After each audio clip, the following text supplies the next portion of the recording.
Viewers, German ভাষা শিক্ষার A1 কোর্সের আজকের 20তম পর্ব। 20তম পর্বে আজকে আমরা যেটা নিয়ে আলোচনা করব সেটা হলো কনজাংশন। এখন এই কনজাংশন কীভাবে ইউজ করবেন, রুলস কি, সব কিছুই এই ভিডিওতে আমি দেখাবো।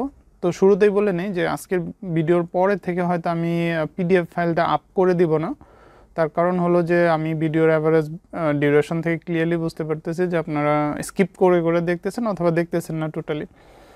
তার কারণ হলো যে আমার এই ভিডিওর মাঝখানে অনেক টিপস অ্যান্ড ট্রিক্স থাকে যেগুলো আপনারা যদি না শুনেন শুধু PDF থেকে আসলে ক্লিয়ারলি বুঝতে পারবেন না। সো এখন আমার টার্গেট হলো আমার ভ্যালুয়েবল টাইমটা ইনভেস্ট করে আপনাদের শেখানোর জন্যই, কিন্তু আপনারা যদি ক্লিয়ারলি না শেখেন সেটাতে আসলে আমি পার্সোনালি মজা পাচ্ছি না। এখন এখানে দেখেন যে আজ আমরা শিখব যে দুটি বাক্য কীভাবে আপনি সংযোগ করবেন। যেমন জি is neat and she sit good house, মানে she is nice and she looks pretty. আর ইশ বাইস দাস জি মিশ মাগ, I know that she likes me. So এখানে ক্লিয়ারলি দেখতে পারতেছেন যে আমার উন অ্যান্ড দাস, আর ইংলিশে যদি অ্যান্ড দ্যাট, এই যে দুইটা কনজাংশন দুইটা বাক্যকে কানেক্ট করে দিচ্ছে, সেই কানেকশনগুলো কিভাবে হয়, রুলসগুলো কি, সেগুলোই আলোচনা করব। সো প্রথমত আমাদের যেটা জানতেই হবে সেটা হলো যে কনজাংশন যে টাইপসটা আছে, কয় ধরনের কনজাংশন আছে। নর্মালি আমাদের দুই ধরনের কনজাংশন আছে, একটা হলো কোঅর্ডিনেটিং কনজাংশন আর একটা হলো সাব কোঅর্ডিনেটিং কনজাংশনস। এখন কোঅর্ডিনেটিং কনজাংশন মানে কি, এখানে হলো আমার টু ইন্ডিপেন্ডেন্ট সেন্টেন্স, মানে দুইটা কমপ্লিটলি ইন্ডিপেন্ডেন্ট সেন্টেন্সকে সে জয়েন করবে। তার মানে দুইটা ইন্ডিপেন্ডেন্ট সেন্টেন্স দ্বারা আমরা কি বুঝবো, যে দুইটা সেন্টেন্স ইন্ডিভিজুয়ালি মানে সেপারেটলি মিনিং প্রকাশ করে, মানে অর্থবোধক বাক্য হয়, সেই দুইটা ইন্ডিপেন্ডেন্ট সেন্টেন্সকে কানেক্ট করবে কোঅর্ডিনেটেড কনজাংশন। আর সাব কোঅর্ডিনেটিং কনজাংশনের কাজ হলো যে এটা যে আপনার ডিপেন্ডেন্ট ক্লজ আর হলো ইন্ডিপেন্ডেন্ট ক্লজ, তার মানে হলো আপনার মেইন ক্লজ আর ডিপেন্ডেন্ট ক্লজকে কানেক্ট করে দিবে, সেক্ষেত্রে সেটাকে আমরা বলবো সাব কোঅর্ডিনেটিং কনজাংশন। যেমন এখানে যদি আমরা সেই প্রথম বাক্যটাই দেখি যে she is neat and she sit good house, মানে শি ইজ নাইস। এখন শি ইজ নাইস যদি আপনি বলে থেমে যান কোনো সমস্যা নেই, কারণ এটা একটা কমপ্লিটলি একটা বাক্য, মিনিংফুল একটা বাক্য, মানে অর্থবোধক বাক্য। অ্যান্ডের পরে শি লুকস প্রিটি, এখন এই যে শি লুকস প্রিটি এটাও কিন্তু একটা অর্থবোধক বাক্য, তার মানে কি ইন্ডিপেন্ডেন্ট সেন্টেন্স। এখন দুইটা ইন্ডিপেন্ডেন্ট সেন্টেন্সকে অ্যান্ডের দ্বারা আমরা কানেক্ট করলাম, তার মানে কোঅর্ডিনেটিং কনজাংশনের কাজই হলো দুইটা ইন্ডিপেন্ডেন্ট সেন্টেন্সকে কানেক্ট করে দেওয়া। আর সাব কোঅর্ডিনেটিং কনজাংশন এখানে যেটা করছে দেখেন, ইশ ভাইস দাস জি মিশ মাগ। এখন ইশ ভাইস মানে আই নো, এখন আই নো বলেও যদি আপনি থেমে যান কোনো সমস্যা নেই, কারণ এটা একটা অর্থবোধক বাক্য, মানে মেইন ক্লজ অথবা ইন্ডিপেন্ডেন্ট ক্লজ। আর দাস জি মিশ মাগ দ্যাট শি লাইকস মি, মানে যদি আপনি এখানে দ্যাটটা না লাগান, দ্যাটটা ইউজ না করেন, আর যদি শি লাইকস মি মানে এটাকে কানেক্ট, মানে কোনো মিনিংফুল কোনো অর্থ আসে না। যেমন ইশ বাইস দাস জি মিশ মাগ, মানে I know that she likes me, মানে তখন পরিপূর্ণ একটা অর্থবোধক বাক্য হয়ে যাচ্ছে, মানে এই বাক্যটা ওই মেইন ক্লজের উপরে ডিপেন্ডেন্ট, যে কারণে এখানে সাব কোঅর্ডিনেটিং কনজাংশনগুলো ইউজ করা হচ্ছে। আর এখানে আরেকটা রুলস আছে যেটা আমি হয়তো আরেকটু পরেই দেখাবো। সো আমি আশা করি এই জায়গায় আপনার ক্লিয়ার। এখন আমরা যে এক্সাম্পলগুলোতে চলে যাই। এখন প্রথমেই আমরা যেটা করব যে কোঅর্ডিনেটিং কনজাংশন যেগুলো আছে সেগুলোর লিস্ট আকারে এবং এক্সাম্পল সেন্টেন্সগুলো পাশাপাশি দিয়ে তারপরে আমি সামনের দিকে এগোবো, যাতে আপনাদের অনেক বেশি ইজি হয়। যেমন কনজাংশন কী কী আছে কোঅর্ডিনেটিং কনজাংশন, অ্যান্ড তো এখানে আপনি দেখতেই পাচ্ছেন যে ইশ বিন here und sie wartet auf mich im cafe, so I am here, she is waiting for me in the cafe. এখন এখানে খেয়াল করেন, ইশ বিন হিয়ার মানে আই এম হিয়ার, এটাও একটা independent sentence, on she is waiting for me in the cafe. So দুইটাই independent সেন্টেন্সকে connect করে দিল অ্যান্ড। আর জার্মান ভাষায় অ্যান্ডকে বলা হয় উন্ড। সো আপনার এটা মনে রাখা খুব বেশি টাফ না, অ্যান্ড আর উন্ড মোরলেস সেম। আর জার্মান ভাষায় অরকে বলা হয় অর্ডার। Ich muss jetzt lernen oder ich werde die Prüfung nicht bestehen, যে I must study now or I won't pass the exam. এখানে দুইটাই কিন্তু ইন্ডিপেন্ডেন্ট সেন্টেন্স, দুইটাকে কানেক্ট করার জন্য আমরা এখানে অর ইউজ করেছি। প্রশ্ন আসতে পারে যে কেন আমি আবার মানে হলো বাট আর জন্ডার মানে হলো বাট, এই দুটাকে কেন মানে মার্কিং করে দিয়েছি সেটা আমি বলে দিচ্ছি। যেমন ich spreche mit dem Mann, aber ich kenne seinen Namen nicht, মানে আই টক টু দ্য মান but I don't know his name. So এখানে ক্লিয়ার যে আবারটা মানে আবার মানে হলো বাট, এই বাটটা মাঝখানে ইউজ হয়েছে আর সেটা হলো আমার একটা কোঅর্ডিনেটিং কনজাংশনের রুলস অনুসারেই হয়েছে। আর যদি জন্ডারটাও হলো বাট, তার মানে এখানে কোশ্চেনটা হলো যে কখন আপনি জন্ডার ইউজ করবেন, কখন আপনি আবার ইউজ করবেন।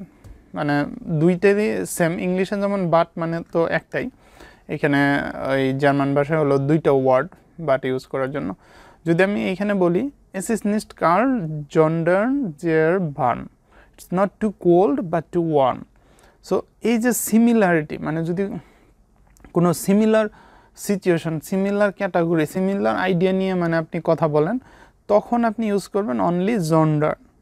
যে কারণে আমি বলি যে আমার ভিডিওগুলো যদি আপনি না শুনেন, না দেখেন, তাহলে আপনি এই ইস্যুগুলো ক্লিয়ার হবেন না। এগুলো তো আমি টেক্সটে সব অ্যাড করতে পারবো না।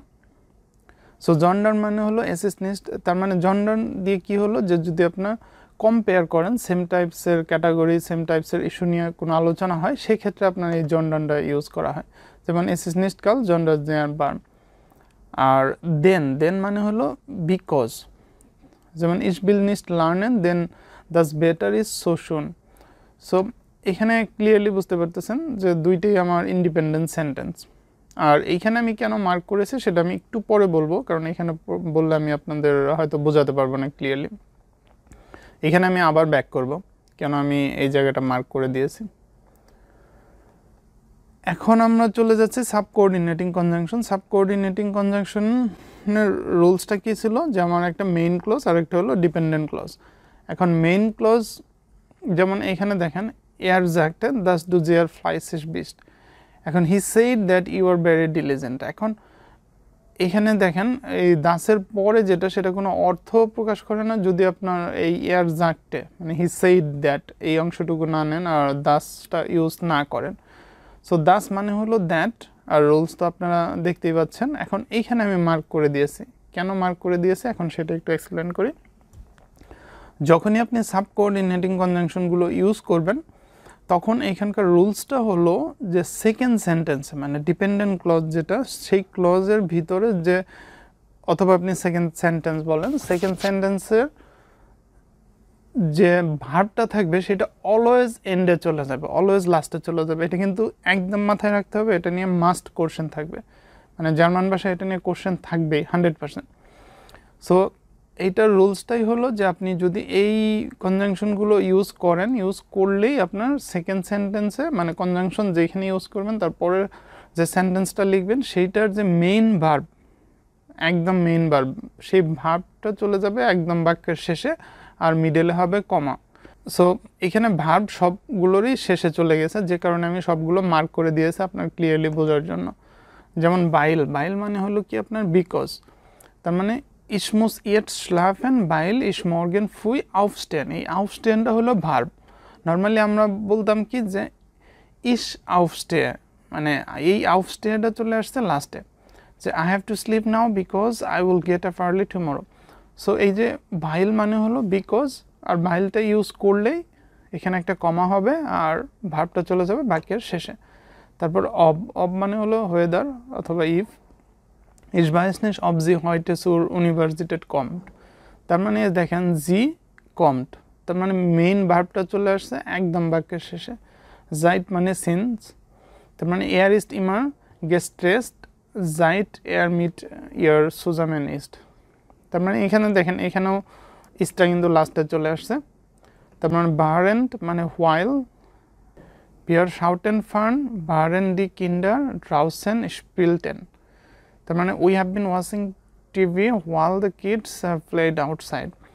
তারপর হলো অববোল, অববোল মানে হলো আপনার অলদো। এখন জি লার্নড দয়েস অববোল জি নখ নি ইন ডয়েসল্যান্ড বার। তার মানে এই যে খেয়াল করেন সব জায়গাতেই কিন্তু যে ভার্বটা মেইন ভার্বটা বাক্যের শেষে চলে আসতেছে। সো বিফোর, বিফোর মানে হলো বিফোর, বিটে হেল্প মি আর বিফোর ডু গেস্ট ইজ দেন গেস্ট মানে হলো আপনার বাক্যের যে ভার্ব সেটা কিন্তু শেষে চলে আসছে। দামিত, দামিত মানে হলো আপনার সো দ্যাট। সো এখানেও খেয়াল করেন বিকমড, বিকমটা লাস্টে চলে আসছে ভার্ব। বিস মানে আনটিল, বার্টে বিস ইস সুরুক বিন। তার মানে বিস ইস সুরুক বিন, তার মানে ইস বিন, বিনটা লাস্টে চলে আসলো। সো এটাই হলো সাব কোঅর্ডিনেটিং কনজাংশন। আর এখানে আরেকটা আছে আলস, আলস মানে হোয়েন, এখানেও সেম ভার্বটা লাস্টে চলে আসছে, আপনারা দেখতে পাচ্ছেন ক্লিয়ারলি। আর এখানে আরও কিছু ইম্পর্টেন্ট সাব কোঅর্ডিনেটিং কনজাংশন আছে যেগুলো আপনাকে জানতে হবে এবং ইউজ কিভাবে হয়। ইউজের রুলসটা সেম, বাট আপনার ইউজ করাটা শিখতে হবে। এখানে আমি লিখে দিয়েছি যেমন আলস অব, অ্যাজ ইফ, আনস্টার্ড, ইনস্টেড অফ, এটা তো অনেক ইউজ হয় আপনারা জানেন।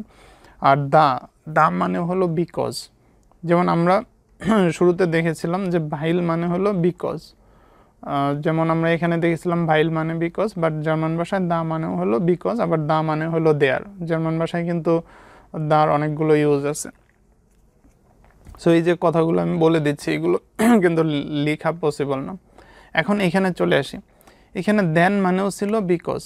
এখন এই দেনটা ইসবিল নিস্ট, দেখেন এই দেনটা যখন ইউজ করবেন তখন কিন্তু ভার্বটা লাস্টে চলে যাচ্ছে না।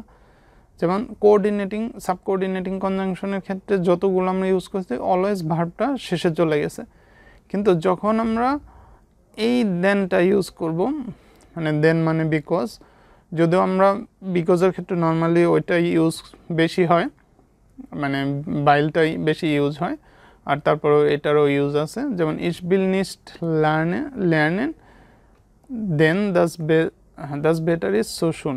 সো